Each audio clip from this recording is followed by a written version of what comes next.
Not too long ago, Audi's performance division was called Quattro, and that did not only refer to the all-wheel drive system, it was actually the name of the performance arm for Audi. So the RS models, the Audi R8, came out of Quattro, essentially like BMW's M division and Mercedes' AMG division. But because of this car, they changed their name. It is now known as Audi Sport because they made a performance car that was not Quattro. It was a rear-wheel drive. The Audi R8 RWS, which is what I am driving today. RWS actually stands for Rear Wheel Series. So they took the refreshed Gen 2 Audi R8 V10 only for this generation, and made it rear-wheel drive. They made 999 of these vehicles, with 320 coming to America. That 5.2-liter naturally aspirated V10 came in non-V10 plus power level, so 540 horsepower and 398 pound-feet of torque. It revs to 8,500 RPM as the red line, 7-speed dual-clutch transmission only, no manuals available in the Gen 2 R8. And again, the big difference is, instead of all-wheel drive, rear-wheel drive only. The cool thing about doing that is eliminating the front differential and a couple other parts, some changes, allow them to save 110 pounds off the curb weight of the R8. It's still decently heavy for a vehicle of this segment at 3,600 pounds, but this car embodies kind of the less is more theme, where it's more driving experience and driving engagement by taking away things like driving the front wheels. You got rid of that. Other changes for the RWS compared to the V10 and the V10 Plus, we have a bit more negative camber out back, 10% stiffer non-adjustable damper, so it's a little more firm, no dynamic steering. In terms of price, the RWS was about 140 grand starting when new, which is about a $25,000 discount from the base R8 V10 with all-wheel drive, which is interesting that you are paying less for this car. It's a more affordable version of the Gen 2 R8. With something like a Porsche, they usually charge you more to take away things. You don't want AC, pay us $1,000 and we won't put it in your car. In this case, you would lose some of the things like Bang & Olufsen sound system, some of the leather, but they could be optioned back in. Like this car does still have the Bang & Olufsen sound system, the Alcantara headliner. But again, it embodies like the less is more, the driving engagement, rear-wheel drive only. This is effectively the only time Audi has made a rear-wheel drive car. I believe this is the first and only rear-wheel drive Audi, and it started with an R8. This is my first time driving the RWS. I have spent time with regular R8 V10 Gen 1. I owned a V10 manual Spyder Gen 1. I've been able to take a V10 around the track. I spent time with the V10 Plus and the Huracan, so it's like all these different iterations, but the rear-wheel drive RWS has always eluded me, and I've always been interested to try what it would be like without any front power to the front wheels. So the regular V10 Pluses, even with all-wheel drive and stuff, are already pretty heavily rear biased. I did not go the right way. This is a roundabout. I wanted to get on Lakeshore Drive. Huh? So what I was saying, even the regular V10 Plus, even though they're all-wheel drive, it's heavily rear biased, so you've completely taken it away. There's precedence, though. With this platform, you had the LP580 Huracans that were rear-wheel drive only. They detuned those a little bit, but it's the same engine, essentially. Now we have some open road, finally.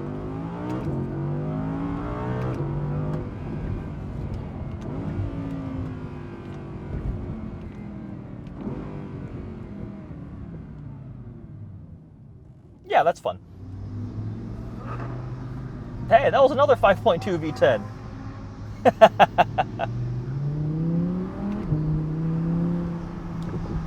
This 5.2 liter naturally aspirated V10 that just keeps revving. I really do like this engine. It's been around in a couple generations of R8s and Lamborghinis, and I've always had fun with it. In this iteration at 540 horsepower, it's not quite at the V10 Plus, which is just over 600. It's quick, it builds speed linearly, it revs out very nicely, paired with this very, very good 7-speed dual clutch transmission. You get very quick upshifts and downshifts. So from that perspective, it's great. It doesn't give you that shove, that intensity of the V10 Plus or Huracan though. So I will say I am very spoiled, so it doesn't feel as fast as I would expect. When I did a couple laps in a V10, V10 Plus, the all-wheel drive ones, the tendency was understeer. It would feel like it would understeer mid-engine. It would just understeer. And I'm hoping that with a car like this, it will tend towards oversteer. I'm going to talk to Brandon, the owner, about it, who has spent much more time and much more comfortable with this car to push it. He said he definitely does get the rear end to step out a bit more. So that will definitely help. In terms of real-world driving now, you do feel that 10% stiffer dampers. When I was going through kind of a more downtown area, the impacts are a little more firm. And before I completely forget, we should talk about the interior of the RWS.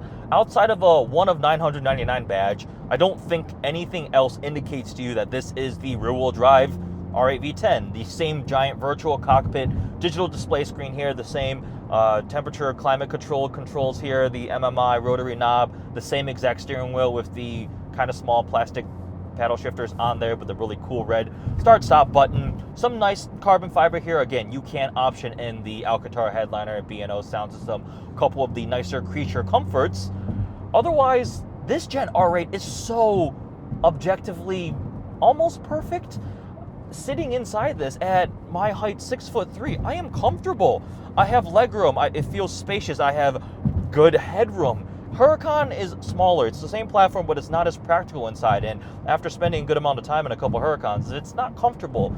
This, I would be fine with hopping in it and driving across the country right now if the owner wouldn't complain about me taking his car away.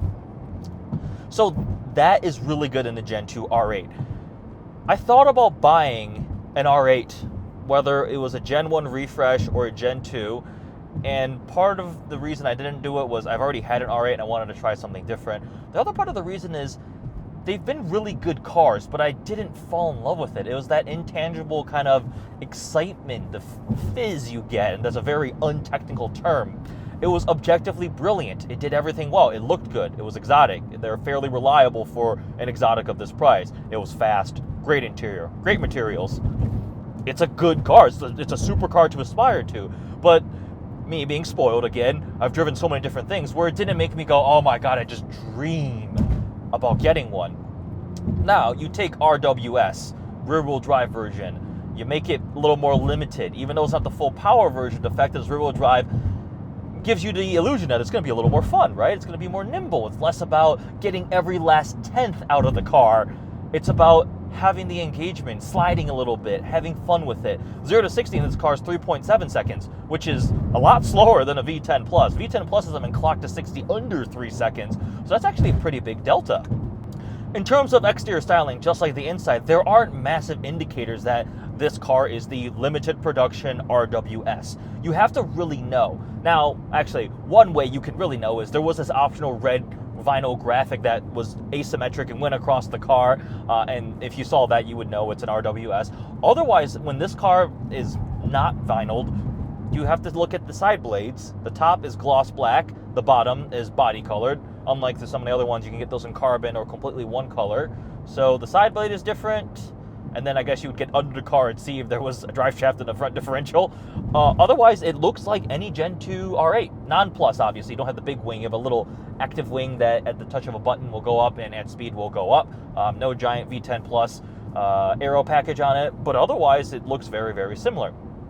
So going back to value, this, when brand new, was the most affordable of the R8s, of the second gen R8s. It may have been the most fun, and it absolutely was the most limited production. Woo!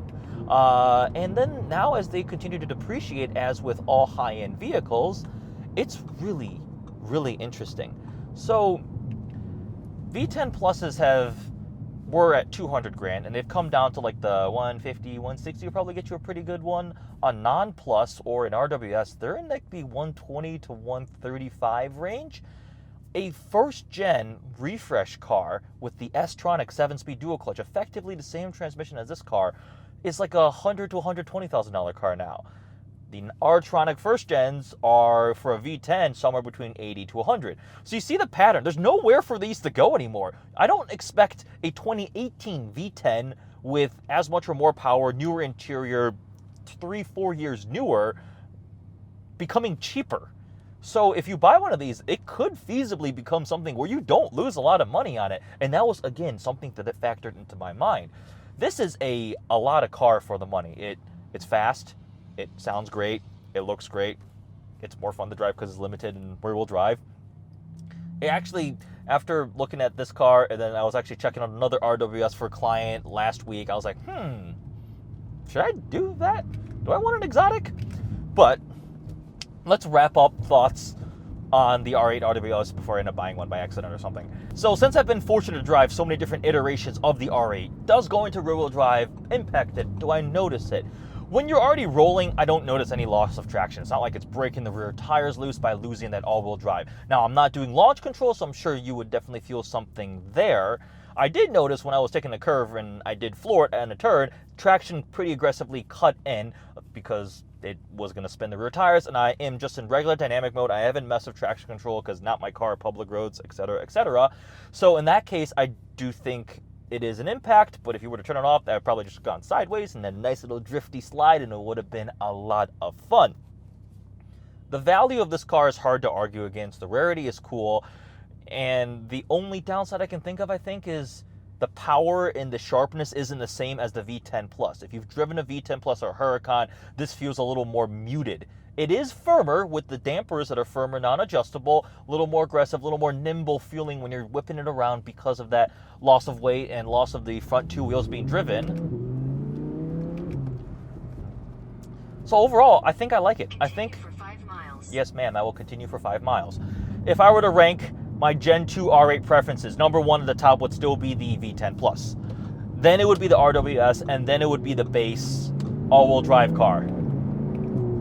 I would take this over a regular non-plus V10 Gen 2 for sure. Same engine, you just get rid of the rear-wheel get rid of the all-wheel drive. So that's what it's been like to drive a R8 RWS. God, I am addicted to this 5.2 liter V10. Oh, it just sounds so good.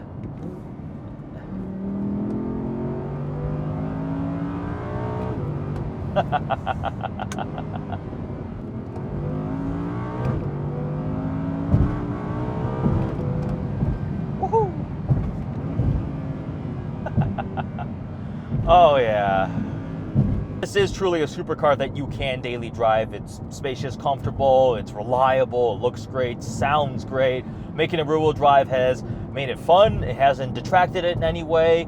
The rarity is definitely cool. I like this thing a lot. Make sure you guys check out the ownership video I did with Brandon. Again, he's the general manager at Fletcher Jones Audi, so it's really cool to hear what he likes, dislikes about this car, how he feels about it, especially from somebody who spent so much time behind so many different Audis. And with that, check out the other, actually, if you're interested in more R8 stuff, I did V10 Plus videos, I did regular V10, convertible, my car, R8s. I've been around a lot of R8s. They're a good car.